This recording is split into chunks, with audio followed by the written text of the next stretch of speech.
Howdy, Brother John comes from Ennis, Texas. Today is the 15th of August, 2018. This is a vlog entry.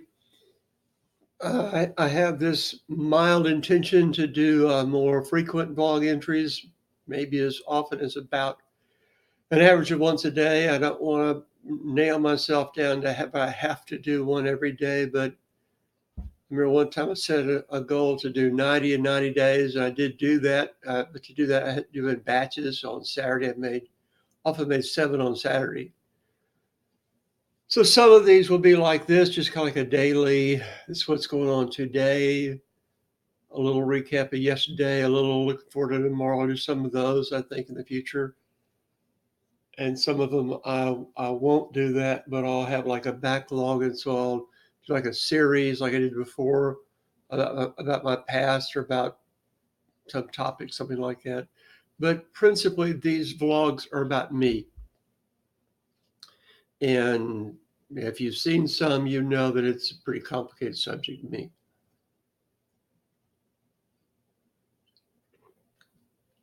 Like my water. So here's the deal, Lucille.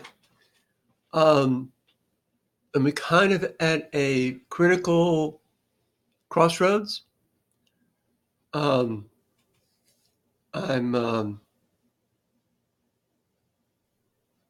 Yesterday, I completed 3 of the 8 modules in an online course called Desire Map by Danielle Laporte. Really, really, really recommend it. Helped me to clarify what are my and what she was looking for is what are your core what are your core desires, core desire feelings. What do you want to feel the most? Really, really, really important. Now, just heads up and warning, most of my audience is Christian, and I'm very biblical and pretty conservative, and Danielle is not Christian or conservative.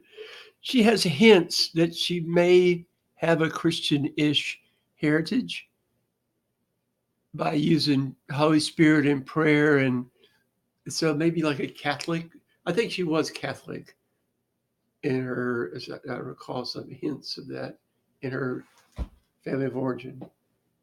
So it's not like, and let me go off on that trail for just a moment. I'll come do a lot more on that later. That's what I'm coping with a lot now, is that for me to grow spiritually, for me to move forward in my life and career and my ministry, I have needed to go far afield from straight up Christian teachings and Bible and Sunday school and sermons and such things. And it has been an adventure. It has been sometimes painful. I think that's what I was dealing with yesterday was how I had to go to this woman and get her insights and wisdom. And she has, a lot of people can make a lot of things online, and I've seen many, many, many of them. But she has gone very deeply into subjects like this before. And she has other things, look her up online. It could have been of someone, I could, but I don't want to, do the whole thing with Christian terms and scriptures, and it's all truth. It's not, I think I get around some people who are very scared of things that are not packed full of Christianese. Anyway, that's enough of that. I'll get way more into that later, but that was hard on me.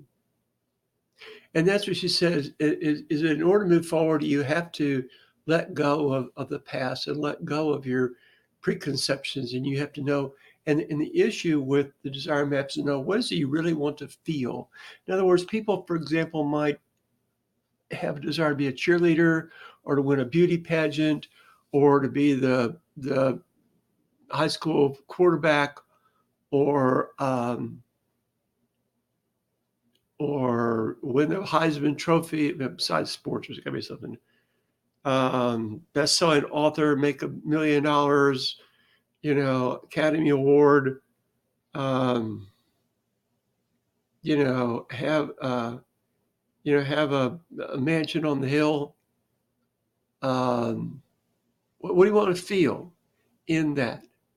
I mean, we're wired to think that if I make $1 million, then I will feel this, satisfied or content or happy or so go for the feeling, and then know that there's many ways to the feeling besides that conventional way. And you can get there, and you can have incremental things. Well, the three desire feelings, let me throw it out there quickly, and I'll get much more into this later. I mean, immensely, because I had to go through about her process. I went through about 15 or 20 different candidates. I boiled down to these three, which are I want to feel purposeful, I want to feel prolific, and I want to feel engaged. And I'll say a little bit about each of those now. I'll say a lot about those later. So, one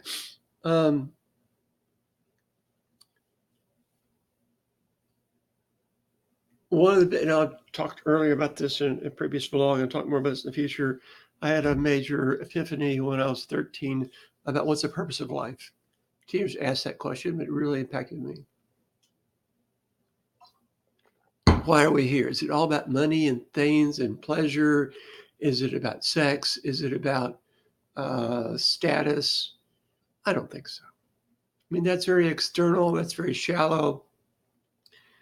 That's very mean in the sense that it's not noble. It's not honorable. It's not, we're going to rise the occasion to have a white picket fence around a house and 2-car garage. And really, it's all, we're all here for that. Really? No, it's not. I will get much, much more into purposefulness, which it gets down to the Great Commission, and it gets down to the Great Commandment. It gets down to making disciples. It gets down to loving God, loving your neighbor. It gets down to, and if you love God, then you love your neighbor, and you love in words and deeds. I mean, I will get way up into all those things. So purposeful is huge. To have a meaningful life, to be purposeful, is to trust and obey the Lord Jesus Christ one day at a time. I get way into all that later. So, but prolific for me is to be not just productive, but to be fruitful.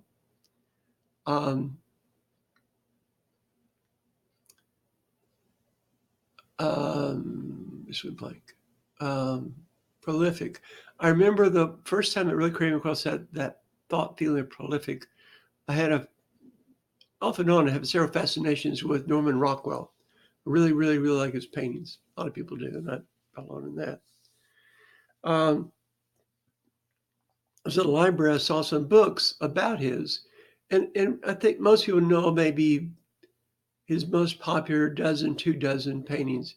He did hundreds of them, not just the ones that became the famous covers on Look magazine and Saturday Evening Post, but also he did ads for Boy Scouts of America, for Crest toothpaste, and for many, many, many other ads, many other paintings.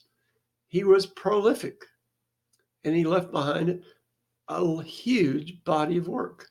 And it was all very, very good. It wasn't just a whole lot of junk. And there was a book about how he did his paintings. The process was very thorough, very careful, and very much obviously storytelling. And so I just admired that. I want to not just write a book or 2 or 3. I want to write a bunch of ebooks. I want to do a lot of e-courses. I want to do a lot of online communities. It's not that, and I have the ideas, and I have the outlines, and I have the research for them today. I just haven't done them. And that gets into my perfectionism, it gets into my procrastination, it gets into my excessive preparing and planning. And so one of the things that what I really call the word prolific, I thought the simplest, quickest way to start to just crank them out is do podcasts. just like this, just to just get in front of a mic and talk. I know how to talk. I've got my ideas. I've done audio things before. I've done sermons before. I've done brown bag lunches before. And I don't have to have the snazziest. What I spend a lot of hours every week doing is watching a lot of really well produced YouTube videos, educational videos. Every one of them took dozens of hours, and I would like to do that, but I don't have the time or the talent or them. I can't hire the graphic artists and the sound engineers and all those people to do all that work. But I have many, many, many messages. So my plan today, it may change tomorrow, but plan today is to crank out a bunch of podcasts. And somebody said briefly one time that helped me immensely was instead of the podcast. Well, first of all, I say podcasts off and on for years. And one person said, most podcasts die after 2 or 3 episodes. People get an idea, they get started, they do 1, they do 2, they may do 3. Well, they don't get to 4 or 5 and they fizzle out. So this teacher said, put at least 5 to 7 in the can before you go public. But, okay. And then later, years later, someone said about podcasts, you don't have to do a weekly, bi-weekly podcast for the next, whatever, several years. You can just do what she called an album. You can just put together 5, 6, 7, 8, 10, 12 messages and just make a collection and say, done, move on. That helped me because I could do those. And so how long is a podcast? I'm looking at that. One thing I heard years ago was 25 minutes because the average commute is 25 minutes. And I can talk for 25 minutes. That's not a problem. But I want to keep them shorter than that. I'm at 12 minutes now. Anyway, so podcast. The third, so it was purposeful, prolific, and engaged. I am living here in this apartment by myself, no wife, no kids. And I'm retired. I don't have to go to work. This is my work as a create this ministry. And stumbling along for that for a year. I don't have a boss. I don't have a supervisor. I don't have customers. I don't have coworkers. It's just me, that's makes for a lot of solitude, which I like a lot. Privacy, like a lot. Quietness, like a lot. But a little on the lonely side. And I do have some social life with some people, my neighbors, people at church, others. My brother, talked for him about an hour a month or more. And a lot of those conversations are just your typical, how you doing, what's happening, catch up, blah, blah, blah. That's fine. But I really want to, the times that I enjoy is get down and dirty in the gears and the particulars of things about theology or psychology or about not just politics, the current events, but the issues behind that are. So I want to get into more in-depth things with people that'll, and it's not that I want to persuade someone to my opinion. I want to engage with them about what do they think about the problem of evil or about refugees and borders and I mean the paradoxes and the tensions and the philosophy and the psychology of these things. And not everybody wants to talk about that, obviously. So I need to create a forums online to do that, but not live face to face necessarily, but do it digitally to where I can use a VoiceThread and other ways. So I can put out things or forums or so that we can exchange without having to be in the same moment, the same place. So I'm gonna do that. So that's a lot of catch up.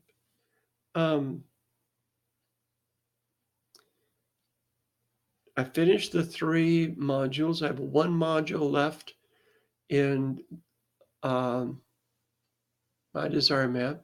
Again, if you're watching this anytime in the future, go to ALO Moves, weird name, or go to Danielle Laporte, search for, or just go search for for the desire map. And you have 14 days free. And then if you don't do that, just pay $20 a month. The format is there's 8 or more videos of about 20, 25 minutes. Great teachings. And there's a PDF workbook that I printed out. Really, really, really helpful, really well written. Obviously, she's done workshops and seminars and retreats like this many, many times before, obviously. So it's about 50, 60 pages. You can see this, and so it's a lot of, so she breaks life down into several areas, livelihood and lifestyle, body and wellness, creativity and learning, relationships and society, essence and spirituality. And it's always interesting to me how non-Christians deal with spirituality. It's a good thing. It's amusing somehow to see how they so soul, inner self, truth, intuition, faith, and practices. This is meditation, mindfulness, ways of connecting with source, what they call source or creator. And again, now I'll make one more comment. So I'm going to finish. I'm talking a lot anyway. Finish the last module that today, later today, and I'm going to do what's called rat killing. Somebody years ago said that set aside a day for rat killing, and what they meant by that was, and I really feel it right now, I got a backlog of emails to send and phone calls to make and research to do, all these itty bitty things that weren't big enough to they're just kind of in the middle of my to-do list, getting moldy, and it's online purchases I need to do. So we get that out of the way to clear my mind, clear my conscience, get that done. Few of them are overdue. And that will pave the way for me to go and finish another online course by Evelyn Olivier, something like that. Her, let me go find her. Her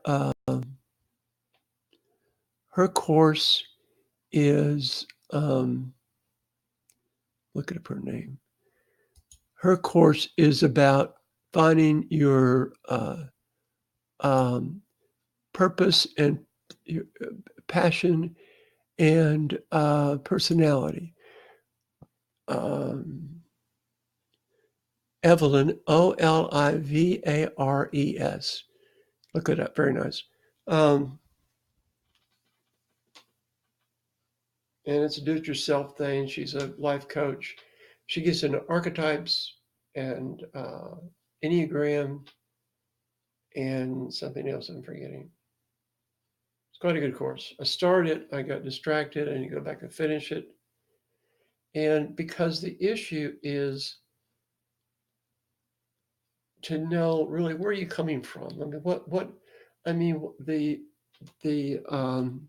someone that's highly creative as me, and I am, I just need to accept that, could do dozens of things, and I've got mind maps that could keep me busy for 40 years. Now I don't have 40 years left on this planet. I could delegate to 40 people. That would be interesting. But it's still be difficult to manage them if I didn't have more clarity about these matters.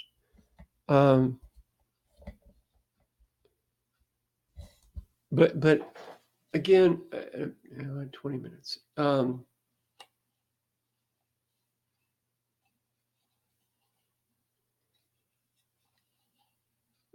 I think I want to say this. Maybe I mentioned before, maybe not on this blog. So this is August, so back about May-ish, I I'll put that date. I at church there was a person in our congregation that, well, fiddly do.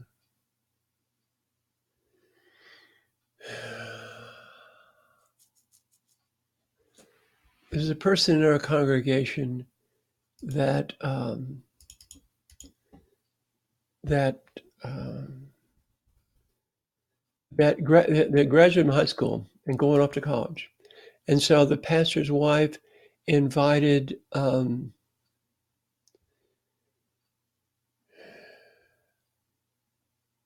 Yeah, it was June. Wow, it was June 24th. I didn't think it was that late. Huh. Okay, it was that late.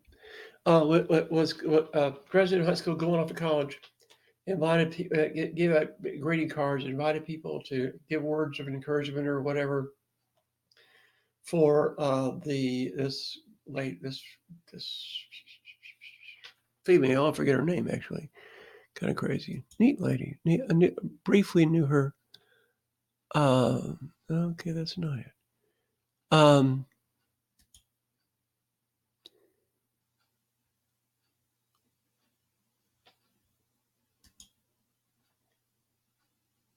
Okay, that's not it. But what it wound up doing was having me to tap into what the again the lady in that Evelyn's in Australia. The lady in Australia calls the sage.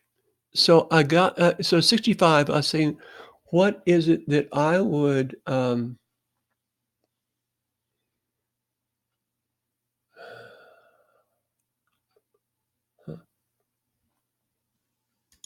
what is it that I would oh, maybe it wasn't June. Blah blah blah blah. What is it that at 65 I had a lot of I was pretty directionless. I was pretty drifting around. I didn't know any older or wise men to help me to orient to life, godliness, or anything. And Dad wasn't much good, nor to have any other people. So again, in the sage is an archetype, Jungian archetype, and so that's a good place to come from. And it's like a latent place inside of me, and that's one of the things that my many mind maps deal with. Um, by coming from that place, I could contribute real value, and I could do that with passion and compassion, and I'd like to do that. So, and that's and there are other archetypes, but that's the one that appealed to me initially, and it's again what I'll talk about later, the valuable resource hub. Um, I share many resources with many people, so that's a sage. That's like saying there's a gal at church that's working with the refugees, and so I share with her a lot of links and insights and things that I learned about working with. I work with refugees, but I work with homeless folks, and I work with people that were evacuating from hurricanes. So those are similar, help people in crisis, people in need, practical things to help folks. And so it's sagely in that way because it's based on a whole lot of insights, experience, and one-on-one and online research, etc. So anyway, I think that's about enough about this vlog. It's pretty darn long. But it's good to have done it. And I think I'll make more in the future. That's all I got for right now. Thanks.